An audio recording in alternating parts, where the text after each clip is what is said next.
कुछ समझने से पहले थोड़ा सा बेसिक समझनी पड़ेगी कि हमारे पास नर्वस सिस्टम किसके अंदर डिवाइडेड होता है, सोमेटिक और ऑटोनॉमिक के अंदर। ठीक है, सोमेटिक क्या होता है, जो कि हमारे पास स्केलेटल मसल्स को सप्लाई करती है, और ऑटोनॉमिक क्या होता है, जो कि हमारे पास सिंपैथेटिक होता है और पैरासिम्पैथेटिक होता है, जो कि हमारे पास क्या करता है, विज़रा को सप्लाई करता है। ये बेसिक याद है। ठीक है, अब इसी से हम लोग रिलेटेड चीज़ें डिस्कस करेंगे। ठीक है, अब स्केलेटल मसल है, सॉरी स्केलेटल नर्वस सिस्टम जो है, सोमेटिक नर्वस सिस्टम, उसमें क्या क्या पार्ट्स होते हैं, सेंसरी और मोटर। ठीक है, याद रखना मोटर जो होता है वो इफरेंट होता है, ठीक है, कि जो बॉडी की तरफ लेकर आता है, फाइबर बॉडी की तरफ आता है, और एफरेंट कौन सा होता है, सेंसरी, जो कि बॉडी से स्पाइनल कॉर्ड की तरफ जाता है। बॉडी से स्पाइनल कॉर्ड की तरफ जो जा रहा होता है वो कौन सा होता है, सेंसरी।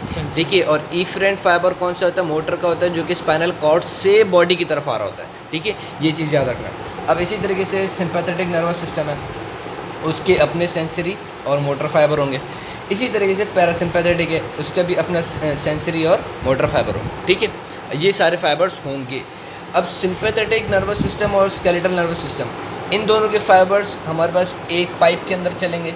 इन दोनों के फाइबर्स भी हमारे पास किसके अंदर चलेंगे, एक पाइप के अंदर चलेंगे, और उस पाइप को हम क्या कहते हैं, स्पाइनल नर्व्स। क्या कहते हैं, स्पाइनल नर्व्स। ठीक है, इसी तरीके से हमारे पास सिंपैथेटिक और पैरासिम्पैथेटिक, इन दोनों के फाइबर्स भी एक पाइप में चलेंगे। ठीक है, और वो हमारे पास पाइप कौन सा होता है, वो पाइप होता है क्रेनियल नर्व्स। वो किसका पाइप होता है, क्रेनियल नर्व्स का पाइप होता है, यानी कि जो हमारे पास ब्रेन से निकल रही होती है। ठीक है, जो हमारे पास ब्रेन से निकल रही होती है। ठीक है, मेडुला ऑब्लोंगेटा से जो निकल रही होती है। ठीक है, जो मतलब मेडुला ऑब्लोंगेटा के नीचे न्यूक्लियस होता है, वहाँ से निकल रही होती है। ठीक है, पैरासिम्पैथेटिक के और स्केलेटल मसल के भी एक पाइप में चलेंगे, जिसको हम क्या कहते हैं, क्रेनियल नर्व्स। ठीक है, तो अब ये चीज़ समझ में आ गई कि क्रेनियल नर्व्स और स्पाइनल नर्व्स एक हमारे पास ऐसे पाइप्स हैं जिसके अंदर मिक्स नर्व्स चलती हैं। ठीक है, ये बात तो समझ में आ गई।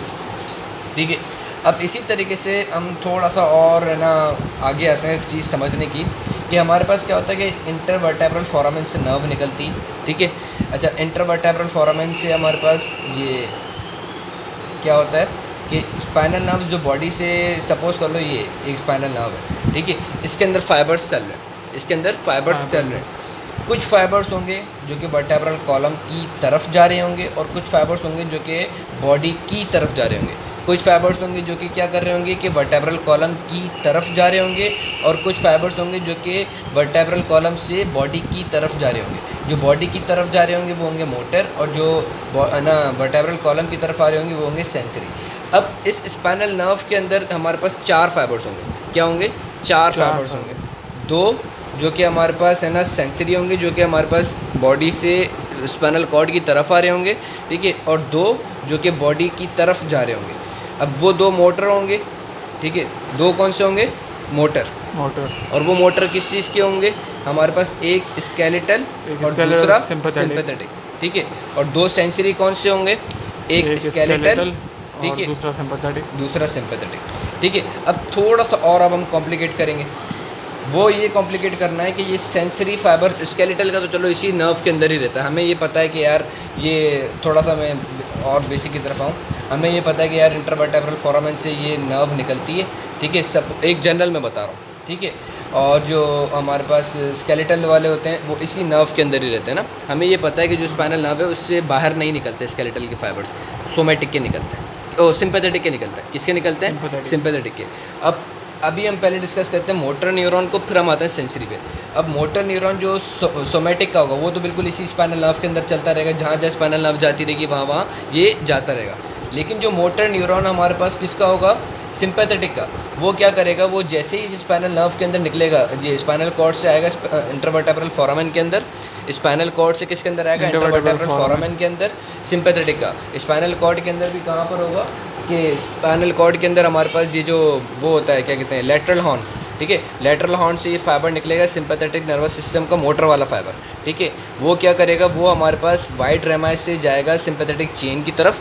ठीक है, सिंपैथेटिक चेन पे वहाँ जाके साइनेप्स करेगा। वो फाइबर जो कि हमारे पास वर्टेब्रल स्पाइनल कॉर्ड फाइबर, उसका motor fibre sympathetic nervous system का। ठीक है, जो स्पाइनल कॉर्ड से लेके हमारे पास कहाँ तक आया है, हमारे पास जिसने स्पाइनल कॉर्ड से आया, ठीक है, इंटरवर्टेब्रल फोरामेन के अंदर आया, इंटरवर्टेब्रल फोरामेन से हमारे पास वाइड रेमाई से गया और है ना सिंपैथेटिक चेन पे चले गया। फाइबर ट्रैवलिंग फ्रॉम है ना spinal cord to sympathetic chain through white rami is known as presynaptic fibre.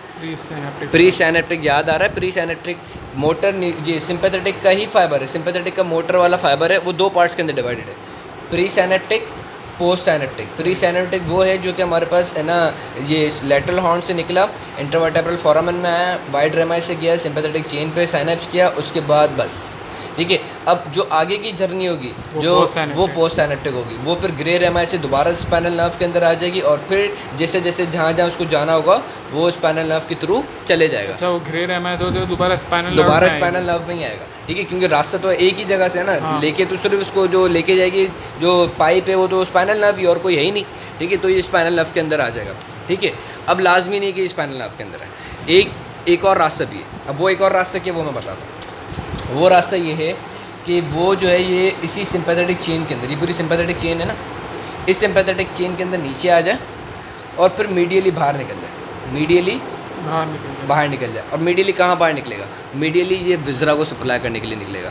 Laterally ये दो तरीके से निकल सकता है, लेटरली अगर निकलेगा तो ये स्पाइनल नर्व के अंदर आ जाएगा, मीडियली अगर निकलेगा ना तो ये हमारे पास विजरा को अंदर की तरफ चले जाएगा। जो हमारे पास अंदर जो विजराज होता है ना, जैसे सपोज करो हार्ट हो गया, तो हार्ट के लिए अंदर की तरफ से ही आ जाएंगे, मीडियल ब्रांचेस आ जाएंगे, इनको हम कहते हैं मीडियल ब्रांचेस। क्या कहते हैं? Medial branches. मीडियल ब्रांचेस अगर निकल रही हैं तो वो डायरेक्टली विजरा को सप्लाई करेंगे, वो स्पाइनल नर्व्स को फॉलो ही नहीं करेंगे। वो क्या करेंगे? वो अपनी खुद प्रॉपर नर्व लेके, फाइबर्स लेके वो किसके अंदर आ जाएंगी? विजरा को सप्लाई करने के लिए आ जाएंगे। ये होती है मीडियल ब्रांचेस। ये मैं कहता हूँ कि बुक्स इसको एक्सप्लेन ही नहीं कर पाती, इसके ऊपर मैंने अपने 2 घंटे लगाए, ठीक है, इस चीज़ को समझने के लिए कैसे मीडियल आती है। मैं इसकी तस्वीरें भी बहुत ज़्यादा शेयर कर सकता हूँ, ठीक है। तो मीडियल ब्रांचेस जो कि डायरेक्टली विजरा को सप्लाई करते हैं, पोस्ट साइनेप्टिक मीडियल ब्रांचेस जो कि डायरेक्टली विजरा को सप्लाई करें, और लेटरल ब्रांचेस वो होंगी जो कि ग्रे रेमाई से दोबारा स्पाइनल नर्व के अंदर आ जाए। वो फिर क्या करेंगे? जो है ना हमारे पास है ना जो ग्लैंड्स वगैरह लगे हुए होते हैं, जैसे मेमोरी ग्लैंड्स वगैरह हो गया, जो कि थोरेसिक वॉल पे या जो भी मतलब स्केलेटल नर्वस सिस्टम के साथ साथ जो ग्लैंड्स होगा, जो सिक्रीशन करने वाली चीज़ें हो गई, उनको सप्लाई करेगा। वो तो हमारे कंट्रोल में तो नहीं है ना, वो सोमेटिक वही है, सिंपैथेटिक ही है या ऑटोनॉमिक है, वीकेंड से कि जो हमारे कंट्रोल में नहीं है, ठीक है। तो उनको भी कंट्रोल करने के लिए जो बॉडी वॉल की तरफ जो ग्लैंड्स वगैरह लगे हुए होते हैं उनके लिए फिर ये लैटरल वाला सिस्टम शुरू हो जाता है, और मीडियल वाला सिस्टम जो कि डायरेक्टली विजरा पे जाए, ठीक है। ये चीज़ समझ आ गई। तो अब हम चलते हैं कि ये सेंसरी फाइबर जो है वो सिंपैथेटिक नर्वस सिस्टम का सेंसरी फाइबर कैसे आता है। अब वो क्या करता है कि जो विजरा से सपोज करो आ रहा है, हार्ट वाले से आ रहा है, तो हार्ट वाले से वो मीडियल ब्रांचेस के अंदर ही आएगा, ठीक है। वो किसके अंदर आएगा? मीडियल नर्व जो आ रही है, मीडियल ब्रांचेस आ रही है, उसके अंदर हमारे पास एक फाइबर होगा जो कि हार्ट की तरफ जा रहा होगा और एक फाइबर होगा जो हार्ट से आ रहा होगा। वो क्या करेगा? वो सिंपैथेटिक चेन के अंदर आ जाएगा। अब वो जाएगा ऊपर, वो देखेगा जो इसका रिस्पेक्टिव सेगमेंट होगा, वहाँ पे जाएगा। अब वहाँ से ये जाएगा वाइड रेमाई के अंदर। कहाँ जाएगा? वाइड रेमाई से, और फिर वाइड रेमाई से दोबारा कनेक्ट हो जाएगा, जो इसकी करस्पॉन्डिंग स्पाइनल नर्व है ना उसके साथ कनेक्ट हो जाएगा। जो मतलब जैसे सपोज करो ये T2 का एक है ना फाइबर है, ठीक है, सेंसरी फाइबर है, ठीक है। अब वो विजरा तक आया हुआ है। अब जब वो विजरा से दोबारा बाहर जा रहा है, ठीक है, तो T2 अब वो क्या करेगा? सपोज कर लो उसको रास्ता मिला वो कि वो T5 वाले फाइबर्स के साथ अंदर आ गया, ठीक है। T5 वाले फाइबर्स के साथ, जो T5 की मीडियल ब्रांचेस वाले फाइबर्स थे उनके साथ ये अंदर आ गया। अब अंदर आ गया, वो ट्रैवल करेगा सिंपैथेटिक चेन के अंदर और देखेगा कि T2 का सिंपैथेटिक गैंग्लियन कहाँ बैठा हुआ है, ठीक है। अब जहाँ T2 का गैंग्लियन होगा ना, वहाँ पे देखेगा कि यार वाइड रेमाई आ रही है T2 की, ठीक है। अब फिर वो वाइड रेमाई के अंदर चले जाएगा T2 की वाइड रेमाई में। अब T2 की वाइड रेमाई कहाँ ओपन होगी? T2 की स्पाइनल नर्व में। फिर T2 की स्पाइनल नर्व के थ्रू ये कहाँ चले जाएगा? ये अपनी है ना ये डॉर्सल जो रूट गैंग्लियन है, ठीक है। फिर डॉर्सल रूट गैंग्लियन से वो वही हमारी जो अंदर पोस्टीरियर वो हॉर्न बैठा हुआ है, और फिर पोस्टीरियर हॉर्न से साइनेप्स करके और फिर ये सेंट्रल नर्वस सिस्टम की तरफ चले जाएगा। तो ये कोर्स किसका था? एक सेंसरी सिंपैथेटिक फाइबर का, ठीक है। मोटर का कोर्स तो मैंने बता दिया था। अब हम डिस्कस करेंगे कि ये एक स्पाइनल नर्व जो था वो बेसिक इंट्रोडक्शन में काफ़ी टाइम लग गया था। अब हम देखेंगे इंटरकॉस्टल नर्व्स। तो इंटरकॉस्टल नर्व्स क्या है? बेसिकली T1 से T11 तक स्पाइनल नर्व्स हैं। अब स्पाइनल नर्व्स जो होती हैं मैंने बता दी मिक्स नर्व है, ठीक है। अब इसमें जो मोटर फाइबर होता है, जो सिंपैथेटिक नर्वस सिस्टम का मोटर फाइबर होगा, वो वाइड रेमाई से जाएगा, साइनेप्स करेगा, फिर ग्रे रेमाई से दोबारा मिक्स हो जाएगा। अब एक स्पाइनल नर्व जो है वो अपनी ब्रांच देगी पोस्टीरियर साइड पे। हमें पता है कि स्पाइनल नर्व डिवाइड हो जाती है डॉर्सल और वेंट्रल ब्रांचेस के अंदर, ये याद आ रहा है, स्पाइनल नर्व डिवाइड हो जाती है डॉर्सल और वेंट्रल रेमाई के अंदर, और डॉर्सल वाली जो होती है वो बैक को सप्लाई करती है, और फिर वेंट्रल वाली जो होती है वो फिर हमारे पास अपनी फर्दर ब्रांचेस देती है, एंटीरियर और पोस्टीरियर के अंदर। शाबाश, ये चीज़ें याद आ रही हैं। और वेंट्रल वाली जो होती है वो कैपेबल होती हैं कि हमारे पास प्लक्सेस बना सके, ठीक है। वो तो लोअर लिम्ब, हर लिम्ब को ज़्यादा देती हैं, मतलब पूरे एंटीरियर स्केलेटल को ज़्यादा देती हैं और प्लेक्सेस बनाने में हेल्प रहती हैं, ठीक है। अब जो वेंट्रल रेमा है, अब वो आगे आएगी। वेंट्रल रेमा वही एंगल पे मैंने बताया था ना, जो रिप का एंगल होगा वहाँ पर आके अपनी एक ब्रांच देगी जिसको कहते हैं लेटरल कुटेनियस नर्व। याद आ रहा है, मैंने आर्टरीज वाले सिस्टम के अंदर बताया था कि लेटरल कुटेनियस नर्व होती है, जिसके साथ लेटरल कुटेनियस आर्टरी भी होती है, जो कि क्या करेगी, स्किन को सप्लाई करेगी। जो हमारी स्किन है ना लेटरल साइड पे जो स्किन होगी उसको हम सप्लाई करेंगे। अच्छा, थोरैक्स के अंदर इस चीज़ को, इस एरिया को, लेटरल वाले एरिया को कहते हैं मिड एक्सिलरी लाइन। क्या कहते हैं? मिड एक्सिलरी लाइन, जो कि करीब करीब होती है एक्सिला के, लेटरल एरिया को, ठीक है। उसको हम क्या कहते हैं? Mid axillary line. Lateral area of thorax is known as mid axillary line, ठीक है। तो ये अपनी एक लेटरल कुटेनियस ब्रांच देगी, ठीक है, जो खुद डिवाइड हो जाएगी। लेटरल कुटेनियस खुद डिवाइड हो जाएगी पोस्टीरियर और एंटीरियर के अंदर और सप्लाई करेगी स्किन को। लेटरल कुटेनियस दी, ठीक है, और डिवाइड हो गई पोस्टीरियर और एंटीरियर के अंदर, और किसको सप्लाई करेगी? स्किन को, ठीक है। इसी तरीके से थोड़ा सा आगे आओ एंगल से, तो ये अपनी कोलैटरल ब्रांच दे देगी, ठीक है। कोलैटरल ब्रांच दे के ये आ गई आगे की तरफ, और फिर जो है ये क्या होंगी कि अब ये खुद ही एंटीरियर, ये ऐसे नहीं है कि इंटरनल थोरैसिक आर्टरी ऊपर से आ रही तो ये मर्ज हो जाएंगी। ये खुद जो है ना वो सारे स्ट्रक्चर्स को, जो भी स्ट्रक्चर्स होगा ना उनको आगे से पियर्स करेंगी, ठीक है, और वो बन जाएंगी, कुटेनियस बन जाएंगी। ये कैसे एंड होंगी? कुटेनियस बन के एंड होंगी। अब कुटेनियस बन के इनको क्या करना पड़ेगा? इनको सारी चीज़ों को क्रॉस करना पड़ेगा। सबसे पहले मैंने बताया था, अच्छा वैन का मैंने नहीं बताया था शायद, कि सबसे पहला जो स्ट्रक्चर होता है ना एनवीएस के अंदर, वो होता है वेन, फिर होती है आर्टरी और फिर होती है नर्व। तो नर्व जब वो आगे आने की करेगी ना तो वो इन सबको क्रॉस करेगी। जाहिर सी बात है, इसको एंटीरियर तो आना है, तो ये सबसे पीछे एंटीरियर आने के लिए क्या करेगी? इन सबको क्रॉस करेगी, और साथ साथ में जो इनके ऊपर मसल्स वगैरह भी लगे हुए हैं उन सबको क्रॉस कर देगी, ठीक है। अच्छा, इसको अच्छे से ऐसे बनाया जा सकता है कि ये वेन है, ये आर्टरी है और ये नर्व है, ठीक है। अच्छा, इन सब के आगे क्या लगे हुए हैं? मसल्स लगे हुए हैं, ठीक है।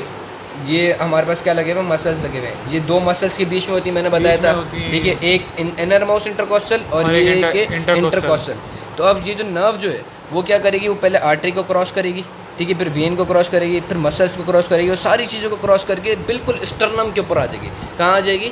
स्टर्नम के ऊपर। और उस वक्त उस ब्रांच को कहेंगे, मतलब जो अब वो नर्व होगी जो कि स्टर्नम तक आई होगी, उसको कहते हैं एंटीरियर कुटेनियस नर्व। वो नर्व वही, मतलब जो इंटरकॉस्टल नर्व है वो जब स्टर्नम तक आ जाएगी तो उसको हम क्या बोलेंगे? एंटीरियर कुटेनियस नर्व, और फिर वो डिवाइड हो जाएगी मीडियल और लेटरल ब्रांचेस के अंदर, ठीक है। जो इसकी कोलैटरल होगी ना वो भी आगे ऐसे ही आएगी, कोलैटरल वाली भी ऐसे ही आएगी, ठीक है, ऐसे।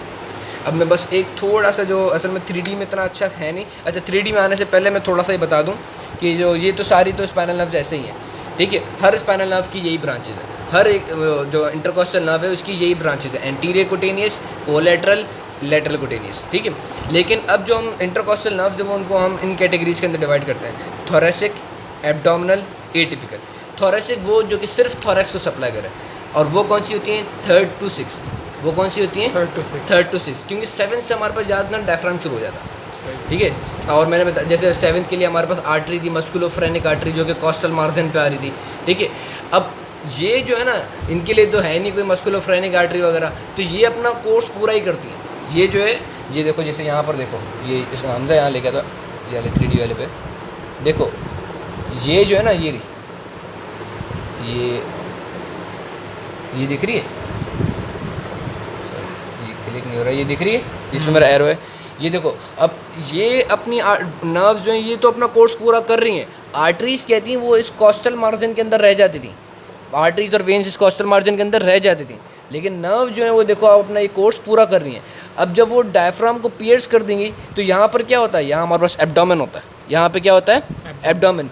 तो अब ये जो 7th to, ये जो कितनी मैंने लिखी है 7th to 11th, ये हमारे पास क्या है? ये हमारे पास कहलाती हैं एब्डोमिनल नर्व्स। इनको हमने एब्डोमिनल नर्व्स क्यों बोला? क्योंकि एब्डोमेन तक आ रही हैं, ठीक है। वो वाली जो आर्टरीज वगैरह थी वो एब्डोमेन तक नहीं आती थी, ये आती हैं, ठीक है। इसी तरीके से हमारे पास 1st और 2nd जो है उसको हम कहते हैं एटिपिकल। 1st और 2nd को एटिपिकल कुछ चीज़ों की वजह से कहते हैं, वो ऐसे कि फर्स्ट वाली का कुछ बुक्स लिखती हैं कि वो अपनी लैटरल कुटेनियस ब्रांच नहीं देती, ठीक है, और दूसरी कि ये हमारे पास कंट्रीब्यूट करती है ब्रेकियल प्लेक्सिस पे, ठीक है।